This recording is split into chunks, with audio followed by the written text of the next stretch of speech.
Tu en as marre de vivre selon les attentes des autres, selon les projections des autres, tu en as marre de sentir que ta vie ne t'appartient pas vraiment.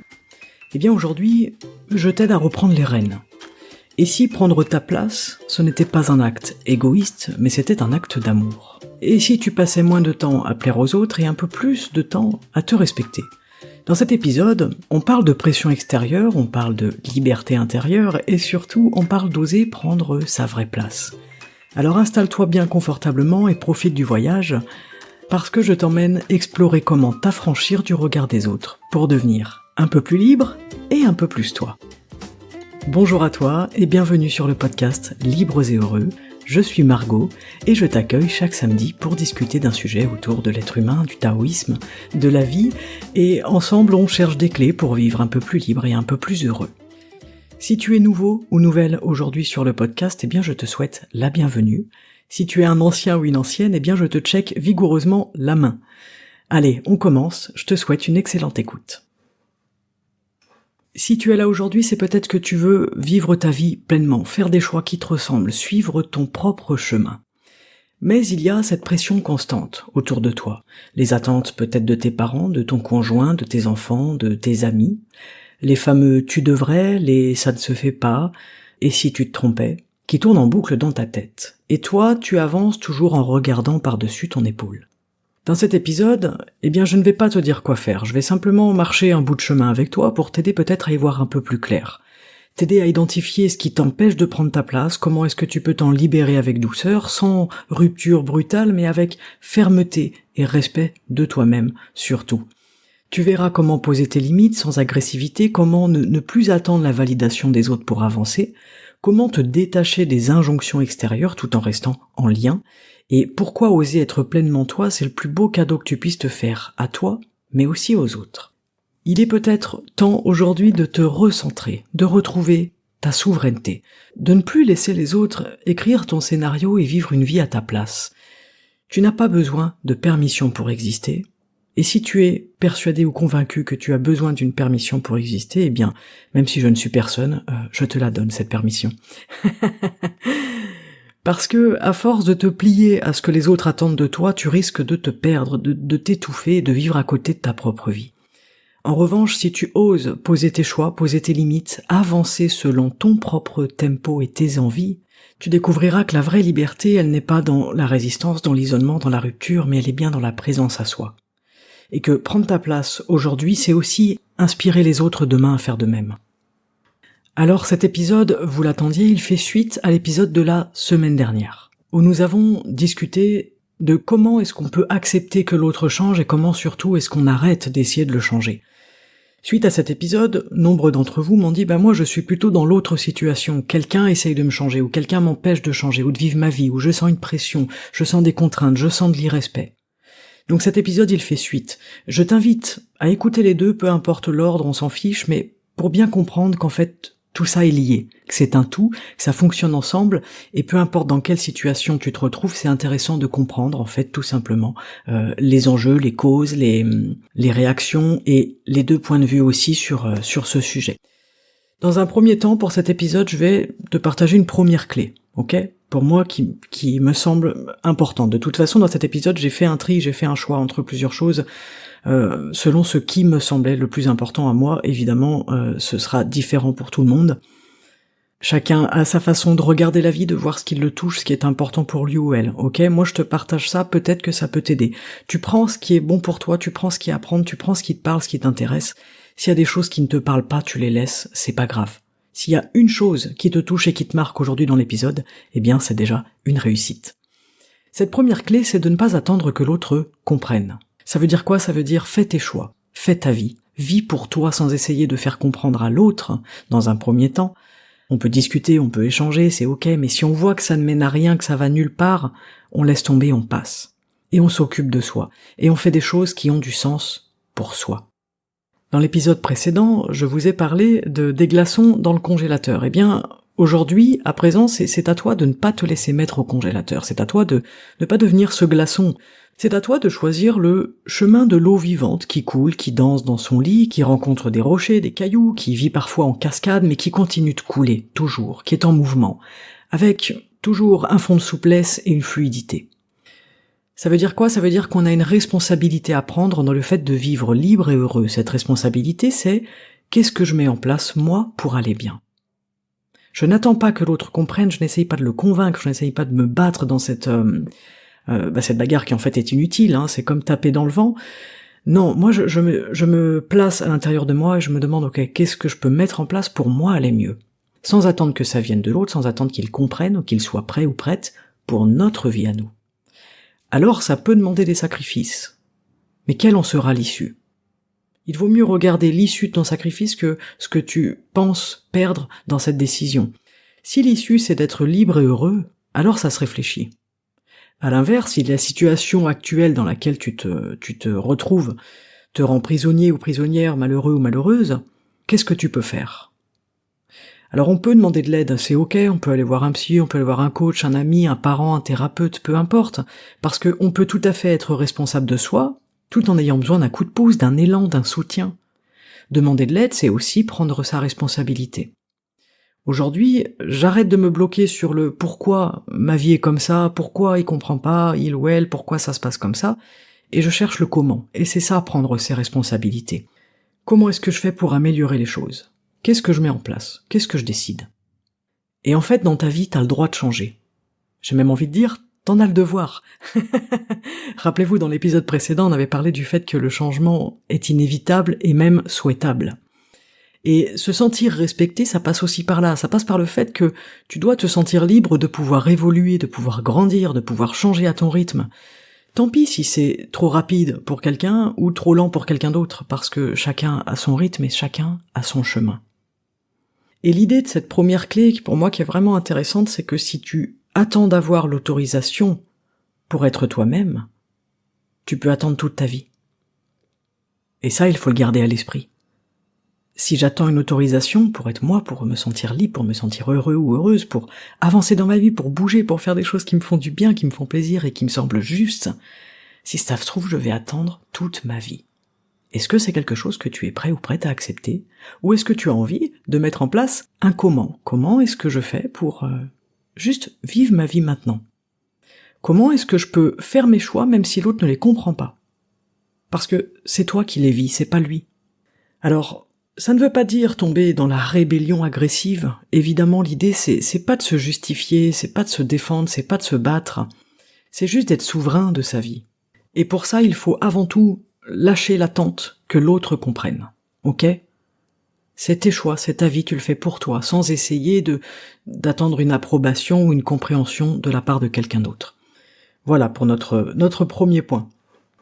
Alors sentez-vous libre de commenter, de partager au fur et à mesure si vous avez d'autres choses, vous pensez à d'autres choses, des choses qui vous semblent pertinentes, qui peut-être vous ont déjà aidé dans ce chemin-là, et qui peuvent éventuellement aider d'autres personnes. Ce podcast, ça reste avant tout de l'échange. Et je trouve que c'est toujours intéressant et constructif d'avoir vos retours. D'ailleurs, je prends beaucoup de plaisir à les lire et à vous répondre. La deuxième clé essentielle pour moi, c'est de définir et de poser un cadre. C'est-à-dire définir et poser tes limites. Tes limites, elles sont uniques. Elles t'appartiennent à toi. Elles ne doivent pas correspondre à celles des autres, ni à leurs attentes. Sinon, c'est dans leur cadre à eux que tu vis et que tu vas évoluer. C'est plus dans ton cadre à toi. Donc là, il y a plusieurs petites questions intéressantes à se poser.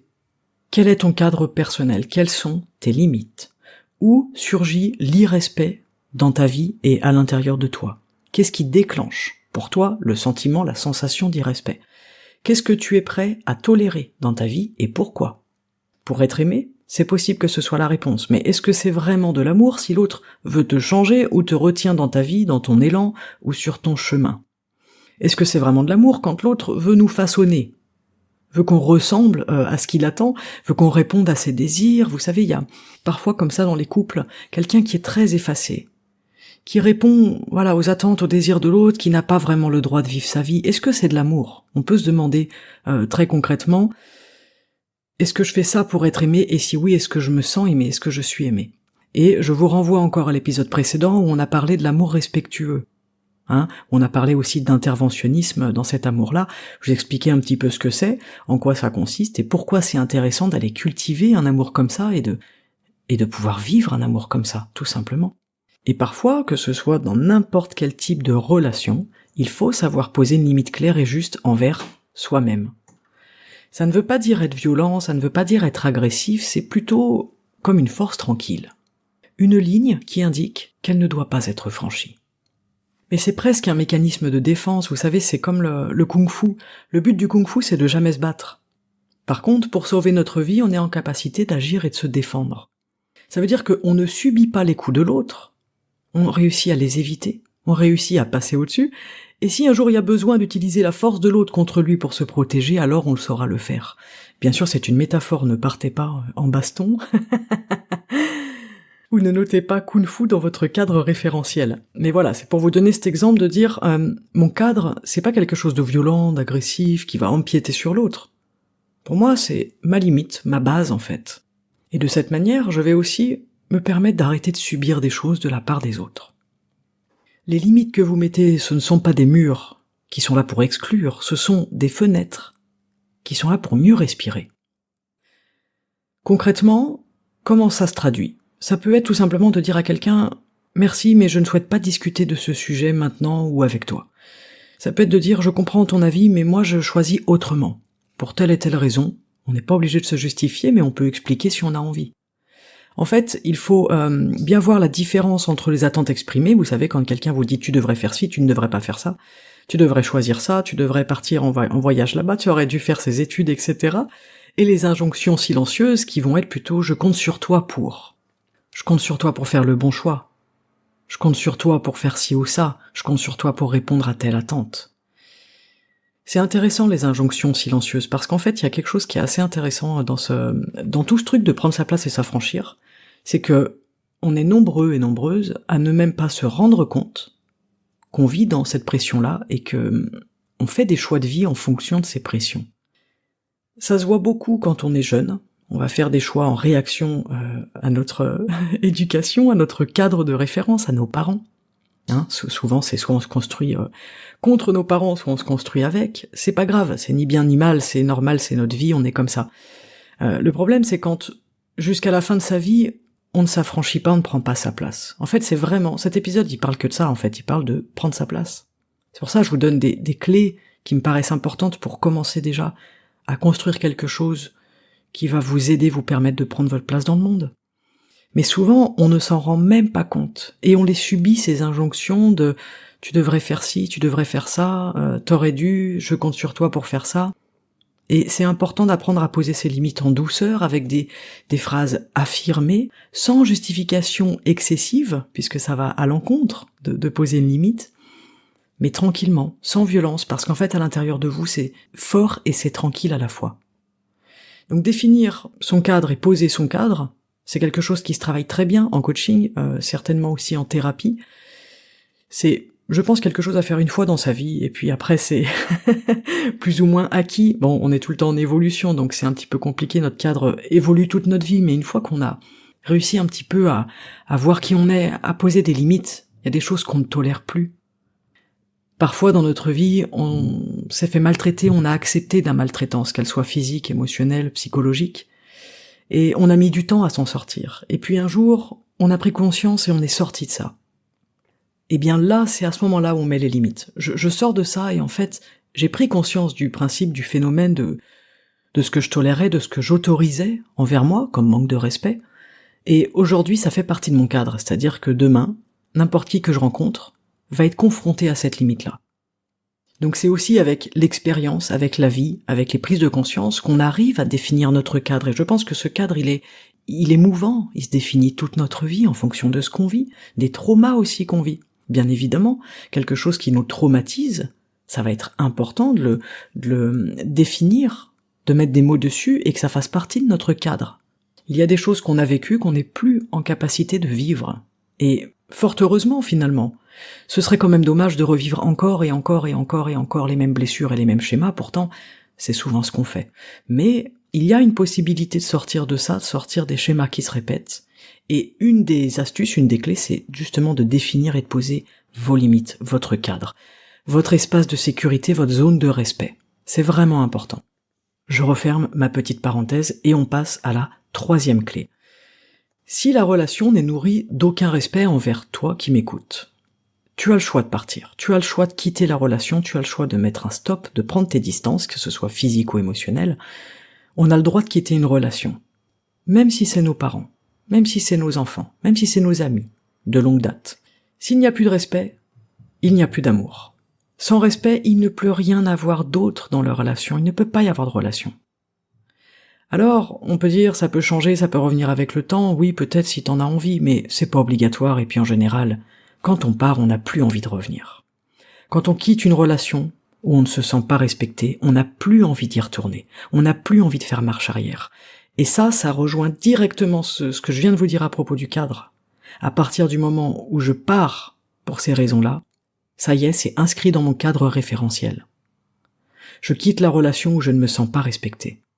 Et je peux me surprendre à me retrouver dans une relation où je me sens pas respecté. C'est là où il va falloir amener ça à la conscience. Pourquoi je répète les mêmes choses?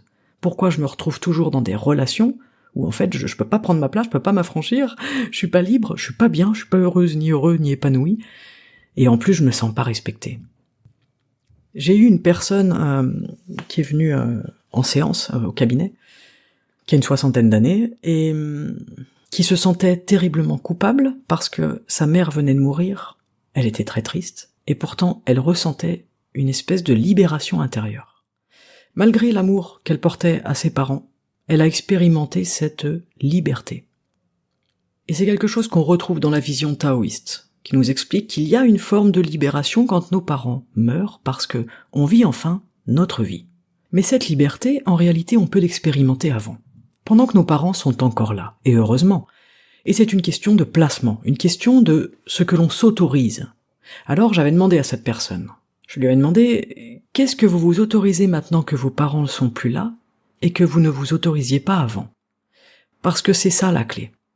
Qu'est-ce que tu te prives de vivre? De quoi est-ce que tu t'empêches? Quelle expérience est-ce que tu évites? Quel chemin tu n'empruntes pas à cause du regard de quelqu'un d'autre? Qu'est-ce que tu n'oses pas faire? Qu'est-ce que tu n'oses pas dire? Qu'est-ce que tu n'oses pas penser? Je vous donne l'exemple des parents et je vous donne l'exemple de la mort. Ce sont deux choses très fortes dans cet exemple-là. Les parents ont une place particulière dans notre vie, peu importe qu'on soit en bon terme ou pas avec eux, qu'on soit en relation ou pas avec eux, ils ont une place primordiale dans notre identité, surtout dans notre construction. Et je vous parle de la mort parce que, bien souvent, on règle pas les choses avant que les gens soient partis. Et c'est dommage. On peut vivre, incarner, s'autoriser cette liberté pendant que nos parents sont encore là. C'est la même chose dans le couple, dans les amitiés, dans les relations frères et sœurs. Qu'est-ce qui t'empêche aujourd'hui, toi, dans n'importe quelle relation dans laquelle tu es aujourd'hui, où tu te sens peut-être bloqué, tu te sens sous pression, tu ne t'autorises pas? Pourquoi? Pourquoi tu t'autorises pas? Pourquoi est-ce que tu te prives de vivre? Pourquoi est-ce que tu t'empêches? Pourquoi est-ce que tu évites de vivre ta vie? Pourquoi est-ce que tu évites tel chemin et tu as pris un autre chemin qui en fait te plaisait pas? Pourquoi est-ce que le regard de telle ou telle personne te cause autant de soucis, autant de préoccupations? Ta vie, elle n'est qu'à toi. Vivre pour l'autre, c'est vivre en dehors de soi. Et c'est dommage. Dans la vie, on n'a qu'une sauvegarde, il n'y a pas de retour en arrière. On n'a pas le temps de construire et de nourrir des regrets, pas le temps de laisser la peur ou la honte diriger nos choix. Donc, quitter la relation, c'est une possibilité, c'est pas la seule, ce sera pas la réponse à tout et pour tout le monde parce que ça dépend toujours d'un contexte. Ça dépend d'une personnalité, ça dépend de la vie que t'es en train de vivre, de ton chemin de vie, de ton âge, de ton cadre, de comment t'es entouré, de quelles sont tes croyances, etc. Moi, ça m'est déjà arrivé de quitter des relations dans lesquelles je n'étais pas du tout respecté, selon mes règles, selon mon cadre, ok? Dans ces relations que j'ai quittées, il y avait toujours le même schéma de violence, qu'elle soit physique ou qu'elle soit psychologique. Donc ça, c'est ma limite maintenant. J'ai mis du temps à construire ce cadre. J'ai mis du temps à comprendre, à intégrer ce truc-là. Mais j'ai appris, en quittant les relations où je ne me sentais pas respecté, j'ai appris à poser mon cadre. J'ai appris à dire non. Parce que parfois, la seule manière d'être respecté, c'est de partir. Parce que partir, c'est dire non, je ne te laisse plus avoir de l'emprise sur moi. Je ne te laisse plus me maltraiter, je ne te laisse plus faire ci et ça, faire de moi ta marionnette. Et je ne t'autorise plus à me traiter comme tu me traites, et ce qui fait que moi, je me sens comme je me sens. Et la responsabilité là-dedans, c'est ça, c'est je prends mes responsabilités, je quitte la personne, même si il y a de l'amour. C'est jamais tout noir ou tout blanc. Dans les relations, souvent, il y a des hauts et des bas. c'est pas tout le temps la bagarre. Et c'est ça qui fait qu'on reste, qu'on s'accroche aux bonnes choses et aux bons souvenirs. En fait, le cerveau, il a juste choisi les souvenirs. Il trie, il classe, il retient ce qu'il arrange. Mais on peut se demander, est-ce que cet amour, il me fait grandir ? Cet amour dans lequel je suis aujourd'hui, que ce soit un amour familial, amical, relationnel, amoureux, j'en sais rien. Est-ce que cet amour me nourrit et me fait grandir, ou est-ce que, en fait, je suis en train de me détruire et de m'effacer petit à petit ? L'amour qui rend libre, c'est comme rempoter une plante. Soit je choisis le pot que je veux moi, parce qu'il est beau, que je l'estime parfait pour l'autre. Si les racines dépassent de ce pot, alors je les coupe. Soit je choisis un pot à la juste taille de la plante qui est en face de moi, presque un peu trop grand pour que la plante elle puisse se développer, faire des belles racines, l'aider à créer des racines plutôt que de les couper. C'est ça l'amour. Donc, dans quelle relation est-ce que je suis actuellement dans ma vie ? Et j'avais noté une petite métaphore d'ailleurs, c'était un bonsaï ne peut pas devenir un arbre tant qu'on lui attache ses racines. Si le bonsaï veut devenir un arbre, il doit peut-être quitter son pot. Donc vous voyez, c'est marrant puisque j'avais pas prévu de vous parler de la plante dans le pot, mais parce que ce sont des métaphores que je trouve assez parlantes. Et partir, ça veut pas dire tout couper, couper les ponts, partir à tout prix, etc. Peut-être que c'est juste trouver un espace pour soi. Peut-être qu'en fait, t'as besoin de partir une semaine. Peut-être t'as besoin de partir 6 mois. Peut-être que t'as besoin de partir pour toujours. Peut-être que t'en sais rien. Et c'est pas grave. C'est juste que je pense qu'il faut se sentir autorisé parfois à quitter une relation où on ne se sent pas respecté. Parce que ça commence par là.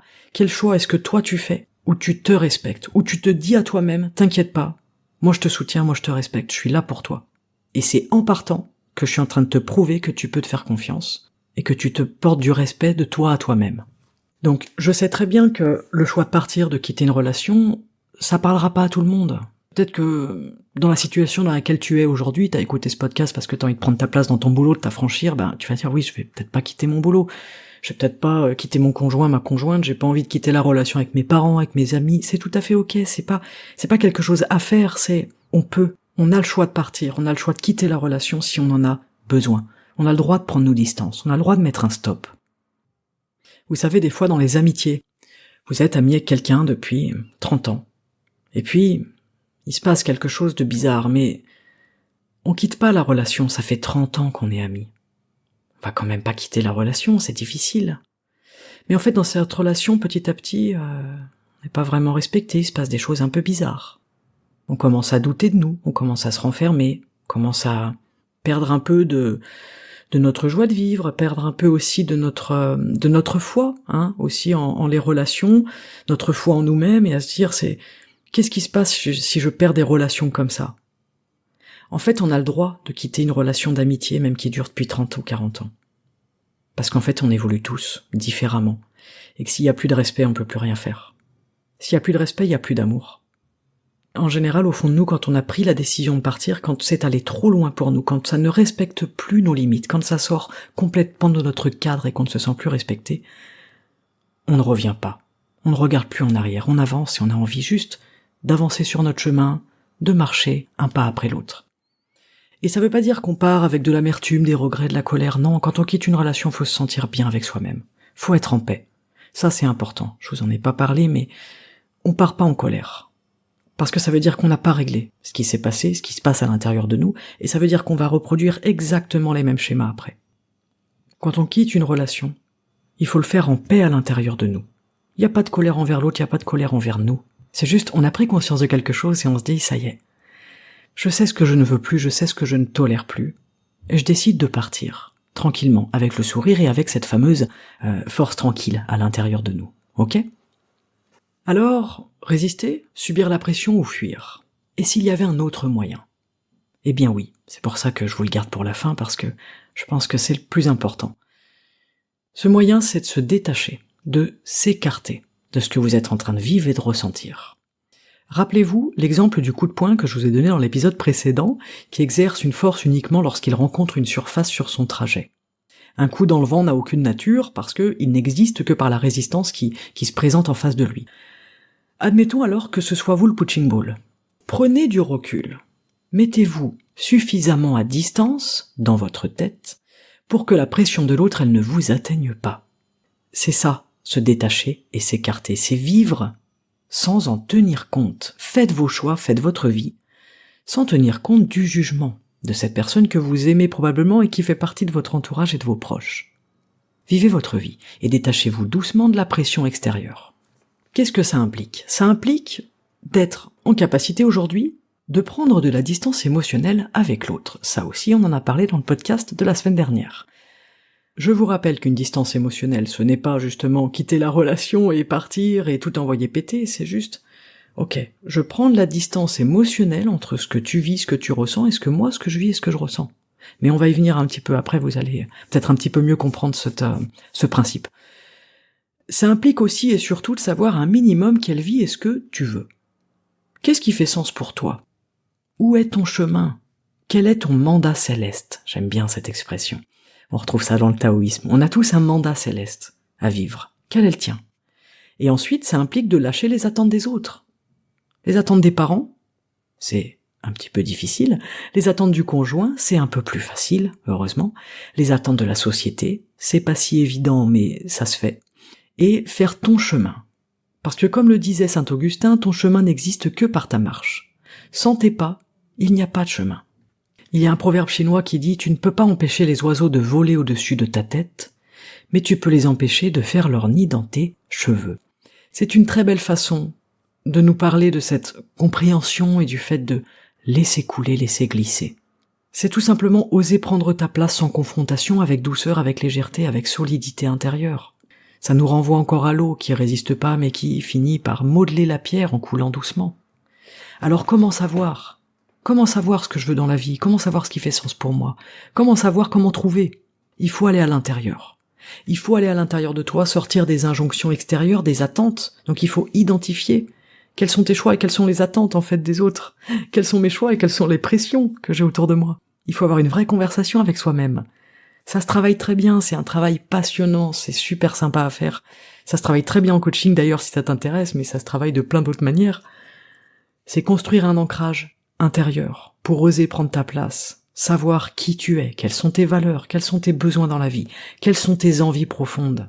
Et c'est comme ça petit à petit qu'on se dirige dans notre fameux mandat céleste. C'est quand on vit notre vie à nous.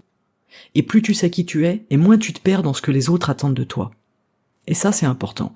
Les gens qui me demandent comment on fait pour sortir de l'attente des autres. J'en ai beaucoup des personnes en coaching qui viennent pour ça, qui sont dans cette espèce de d'étau où ils ont l'impression de vivre leur vie pour les autres, et c'est quand même souvent par rapport aux parents. Eh bien, plus tu sais qui tu es, moins tu te perds dans ce que les autres attendent de toi. Mais c'est aussi le rôle éducatif d'un parent, c'est que il te donne à la fois des racines et des ailes.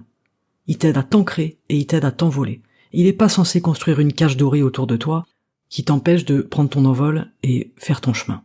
Alors, c'est pas grave, on a les parents qu'on a, ils font de leur mieux, ils ont fait de leur mieux. Ça sert à rien encore une fois de chercher les pourquoi et si seulement, etc. On s'en fiche. On est là avec notre jeu de cartes, on est arrivé comme ça. Et qu'est-ce que je vais faire de cette main ? Ok, je rentre dans la partie, j'ai ces cartes à jouer, qu'est-ce que j'en fais ? Et plus je connais mon jeu, et moins je m'attarde à regarder le jeu de l'autre. Et à regarder ce que l'autre il veut que je joue comme carte. Je connais très bien mon jeu. Je sais à quel moment je vais poser mes cartes, pourquoi je les pose, et comment est-ce que je les pose. Ok ? C'est ça, oser prendre sa place. C'est ça, apprendre à savoir qui on est. Et ça demande d'aller un petit peu à l'intérieur de nous. Et c'est cool. C'est vraiment un très chouette travail à faire. Vous l'avez certainement compris dans l'épisode de la semaine dernière, et certainement aussi dans celui-là, on est pétri de projections sur l'autre. On veut pour lui. On intervient dans sa vie. On veut le changer ou on l'empêche de changer. C'est tout ce qu'on a vu dans l'épisode précédent. Et il faut déjà intégrer ça pour avancer. Ok ? Comprendre simplement que lorsque l'autre agit comme ça envers toi, la plupart du temps c'est qu'il a peur. Et il a peur pour lui ou pour elle, il a pas peur pour toi. Quoi qu'il en dise. Ah, je m'inquiète pour toi parce que t'as pas fait les bonnes études et je m'inquiète. Non, c'est pour lui qu'il a peur. Il a peur de l'incertitude, il a peur du changement, il a peur de la nouveauté, il a peur de la perte. On peut avoir peur de perdre une place, un statut social, un confort. On peut avoir peur de perdre une personne. Je mets des guillemets invisibles, car on ne possède absolument personne. Mais ces peurs, ce n'est pas ton problème. On a déjà assez de casseroles à gérer chacun de son côté, donc c'est à chacun de travailler sur ses peurs, et c'est aussi toi, en t'émancipant, que tu vas l'aider indirectement. Tu n'as pas volonté d'intervenir dans sa vie, cependant en étant un peu plus libre, un peu plus souple, un peu plus connecté à toi, un peu plus fluide. Tu vas lui montrer un autre chemin. Tu vas lui montrer que finalement, sortir des peurs et chercher à être libre et heureux, c'est plutôt intéressant. Ce n'est pas tant perdre, c'est plutôt gagner. Ma dernière clé que je te propose, c'est identifier les peurs derrière les pressions que tu reçois. Un jour, j'ai compris ça, et puis ça m'a vachement aidé. Moi, je suis assez sensible à la pression. Enfin, je pense que j'étais assez sensible à la pression. Je le suis un peu moins en grandissant, et en faisant un peu tout ce travail-là pour m'en libérer. Mais comprendre que ce que les autres attendent de toi vient souvent de leurs propres angoisses, peur de l'échec, peur du regard des autres, peur de l'insécurité, c'est très intéressant, parce qu'en fait, comprendre ça, c'est dépersonnaliser la pression. Ça veut dire quoi? Ça veut dire que cette pression, elle ne parle plus de toi, elle parle de l'autre. Et là, ça y est, c'est plus ton problème. Et là, ça, c'est une façon de prendre de la distance émotionnelle. C'est pour ça que je vous ai dit, vous allez comprendre un peu plus tard dans l'épisode ce que c'est la distance émotionnelle. À chaque fois que l'autre veut pour moi, intervient dans ma vie, me met la pression, me transmet ses peurs, ses angoisses, ses insécurités, ça ne parle pas de moi, ça parle de lui ou d'elle. Et on dit pas ça pour juger l'autre. Évidemment que non, on a tous des peurs, on a tous des insécurités. On dit juste ça pour remettre le paquet à qui de droit. Ça, le colis que j'ai entre les mains, c'est pas le mien. Ça, c'est ton colis, plein de peur, plein d'angoisse, plein d'insécurité. Moi, j'ai mon colis là-bas, je m'en occupe. Je suis en train de gérer ce colis, je suis en train de le démonter, de le vider. J'ai pas besoin de prendre ton colis. Ni celui de mamie, ni celui de papy, ni celui de mon frère, ni celui de ma sœur, ni celui de mes parents, ni celui de mon conjoint ou de ma conjointe. Chacun garde son colis, et chacun gère ce qu'il y a dedans, chacun va gérer ses peurs, ses insécurités, ok? Et ça se passera très bien. Donc il faut juste comprendre ça, identifier que il y a des peurs derrière la pression que vous recevez, enfin que tu reçois toi qui m'écoutes, et ces peurs ne t'appartiennent pas. Tu n'es pas obligé d'en faire quelque chose, tu n'es pas obligé de les prendre. Tu peux les laisser avec courtoisie, délicatesse et respect à la personne qui te les tend. Voilà pour cet épisode. J'espère qu'il t'a plu, merci d'avoir pris ce temps pour l'écouter. Si tu as envie de m'aider à faire grandir ce podcast, si le cœur t'en dit, tu peux lâcher un petit pouce bleu, un 5 étoiles, un commentaire, ou partager cet épisode à une personne qui pourrait en avoir l'utilité. On peut se retrouver sur Instagram aussi pour prolonger les échanges, comme d'habitude. Tous les liens sont dans la bio de l'épisode. Et en conclusion de cet épisode aujourd'hui, je te dirais simplement que t'es pas arrivé sur cette terre pour rien. T'es pas ici pour répondre aux attentes des autres, pour prendre les colis des autres et les gérer. T'es pas le facteur de l'univers, t'es là pour être pleinement toi. Et paradoxalement, c'est quand tu oses t'affranchir des pressions extérieures que les vraies choses se passent, les vraies connexions se créent. Connexion à toi, premièrement, et connexion aux autres. Ces connexions et ces relations qui n'attendent rien de toi. Celles qui ne te mettent pas de pression, qui veulent pas te changer, et qui acceptent le rythme auquel tu évolues. Ce genre de relations et de connexions qui te reconnaissent tel que tu es, qui t'acceptent tel que tu es. Et dans lesquelles il y a du respect des deux côtés. Alors, prends ta place, même si elle dérange un peu, même si elle surprend, même si elle sort des sentiers battus. Parce que c'est la tienne de place, c'est ton mandat céleste, et personne ne pourra jamais mieux l'incarner que toi, ce mandat. J'espère que cet épisode t'a plu, je te remercie pour ton écoute, je te souhaite une très belle semaine, et on se retrouve la semaine prochaine pour un nouvel épisode. Ciao.